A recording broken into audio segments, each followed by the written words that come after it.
Kamangha-manghang lumalalim ang mga kasulatan sa pag-unawa sa huling mga araw. Makikita ito kahit saan. Ang katotohanan ay yugtong above na may patrisa na taon, Watataselyo at Siepen Trumpeta. Ang above ay ang pre-trib sa diskurso ni Lucas. Kay Marco ang 7 taon ng selyo at dakilang karamihan sa kapighatian. Kay Mateo naman ang 7 taon ng trumpeta at pagbaba ng Panginoon sa bundok ng mga olibo. Kapag naunawaan mo ito mula Genesis hanggang pahayag ay mabubuksan. Halimbawa nito, sa Lucas 17, talata 24 hanggang dulo, tinanong si Jesus, ano ang magiging itsura ng iyong pagdating?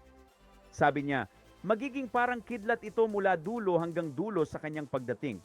Makikita rin ang talatang iyan sa Mateo 24 sa paglalarawan ng pagbaba ng Panginoon.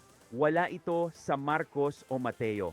Sinabi niya, ngunit bago siya dumating na parang kidlat, magiging gaya ito noong panahon ni Noe.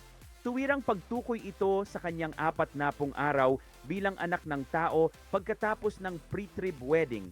At ganito rin ang sabi sa Lucas 21 talata 12 na nagsasabing, ngunit bago mangyari ang mga bagay na ito, iisa lang ang konteksto. Sinabi niyang ito'y 40 araw ng anak ng tao pagkatapos ng pre-trib na kasalan. Tumutukoy ito sa mga araw ni Lot kung saan sila'y bumibili at nagbebenta. Ang pagbili at pagbebenta ay nagaganap sa gitna ng kapighatian sa pagdating ng tanda ng halimaw. Sinasabi rin hanggang sa mahayag ang anak ng tao na makikita sa dulo ng ika-6 na tatak sa pagdating ng Panginoon sa diskurso ni Mark. Pagkatapos, binuod niya ito tulad ng kidlat mula sa isang dulo hanggang sa kabila nang sabihin niyang 2 naggigiling, kukunin ang isa at iiwan ang isa.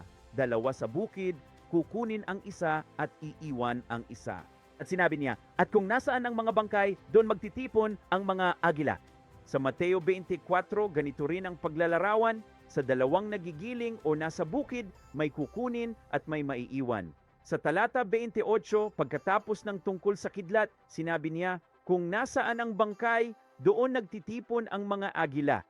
Talagang kamangha-mangha ito. Makikita mo ang mga ganitong kayamanan kahit saan kapag naunawaan mo ang katotohanan ng pahayag